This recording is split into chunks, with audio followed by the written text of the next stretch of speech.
How hung private room? How hung gambling hall, Pillentown? Gospel envoy? What do you want? I am a prince of the imperial court. Harming me means decapitation. Rest assured, I bear no malice toward your highness, young prince. I am simply exercising the rights and duties that come with being a citizen of the Han Empire. Perhaps I might even bestow upon your highness a fortuitous encounter. What? Please accept it well, your highness. Your highness, when did you leave the private room and go to the main hall? You disappeared in the blink of an eye. You gave us all quite a scare. None of you noticed anything. I'm afraid I don't understand what you're saying. Your highness, young prince. Magical, dignified prince, why are you here? I was wandering nearby when I suddenly sensed an overwhelming surge of sinister aura. Knowing your highness enjoys visiting gambling halls, I rushed over in case something went wrong. Are you unharmed? Just now, a masked man who claimed to be a gospel envoy of eternal heavens suddenly appeared and gave me this before vanishing. Everyone else in the room was frozen in complete silence. Motionless, I nearly died of fright. Gospel envoy of eternal heavens. They actually appeared on Emoching's sect territory. What did he give your highness? This letter. Let me see, huh? This is a report of treason. One instant stick later. Your highness, since you've been startled by a gospel envoy, for safety's sake, I'll escort you back to the sect to rest. Let's not linger outside today. I find myself unsure of what to do. Young Master Xie, you seem to know much about these matters. I'd like to consult you, otherwise I'll be uneasy even after returning. Hey, I've just heard some rumors from Jianghu. A storyteller under the name Mantiangsing once published a tale called The Restoration Chronicles of the Princess Shilan. The main character Shilan Wei, known as the Evil Heaven Sword Maiden, was said to be one of the gospel envoys of eternal heavens. Coincidentally, I encountered her while traveling through the Great Tang Dynasty. At the time, she was pursuing someone impersonating the founder of Eternal Heavenly Mara, an old ancestor. They say the one behind that impostor was named Ji Jinya, a sworn enemy of eternal heavens. The gospel envoys have been hunting Ji Jinya ever since. Ji Jinya. Then does young Lord Xie know who this Ji Jinya really is? Ji Jinya. There were once rumors of him in the Han Empire. I also heard some rumors mention him a few times while in the Tang Dynasty.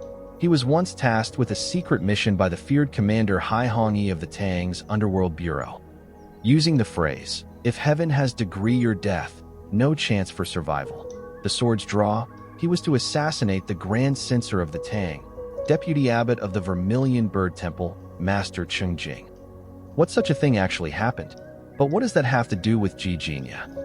Your Highness may not know. Commander Hai suspected something was wrong with Cheng Jing, then instructed how to test him with the Judgment Sword. Unexpectedly, this revealed a far greater conspiracy. The Judgment Sword never misses. All struck must die, and it can follow clones to cut down their true body. Cheng Jing died and perished in Dao, yet the sword did not stop. It vanished into the void and struck another hidden far away. That person was the mastermind behind Cheng, Ji Jinya. Commander He used his heavenly secret divination technique and reached a shocking conclusion. Cheng Jing was just a pawn planted by Ji Jinya in the Great Tang Imperial Court. His identity was Ji Jinya clone. A clone? Yes.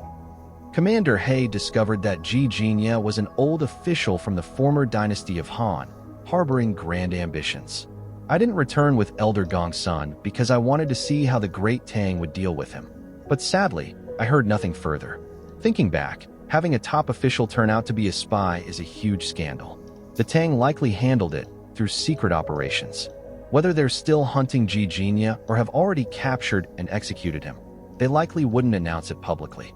So, I stopped paying attention. I see. So, Ji Jinya is truly a man of immense ambition. Then what's written in that gospel envoy's report of treason must be extremely serious. That's all I know about Ji Jinya. But your highness, wasn't it the gospel envoy who startled you? Why mention Ji Jinya? Your highness seems unsettled. If there's something weighing on your heart, do feel free to tell me. Your whole family is a guest of Moshing's sect. If I don't treat you properly, my sect master will surely have my head. Young Master Xie, I'm deeply grateful for your willingness to share the burden. But this matter involves too much. If I speak rashly, I fear it will bring even greater trouble. No need to worry, Your Highness, since this concerns matters from the Jingu. If you trust me, why not tell me about it? I may be able to help you devise a plan. Magical, dignified prince is indeed experienced.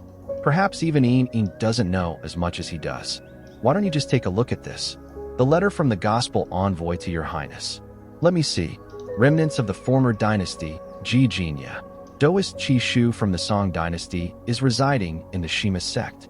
Qi Shu is a clone of Jijinya. Qi Shu is colluding with Yuan Sheng and may be part of a grand conspiracy. If this denunciation is real, then this is truly grave. Just one Xingjing was enough to stir up chaos in the Tang court. And now there's another clone hiding in Han's second demonic sect, the Shima sect.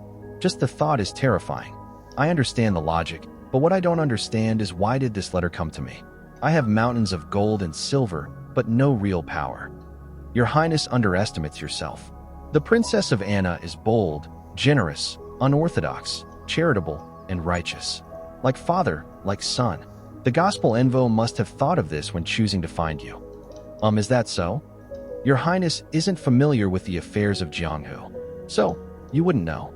This kind of anonymous report isn't the first one. What? Didn't I say before that rumors about Jijinya used to circulate in the Han? The earliest accounts said that the Red Ghost sect and 100 Refinement Mech Stream sect were both nearly wiped out in the Shilan Kingdom by the Ming scholar Ziachoyu Yinping. After both groups managed to escape, they discovered Zhao Yinping was actually working under Jijinya, sent specifically to eliminate the core disciples of both sections. But later the rumors changed. Many conflicting versions began to spread, and the name Jijinya faded away among all the conflicting tales. It was like an invisible hand had wiped away all traces. I see now if Jijinya could plant spies in the Tang court, then surely the Han court isn't spotless either. If no one on the inside was covering for him, how could such critical intel be erased and buried like this? That makes sense. The ones who originally spread the word about Jijinya must have been the eternal heavens themselves. They must have realized that going through public channels would only get blocked and distorted, so they chose to come to Your Highness directly. Exactly.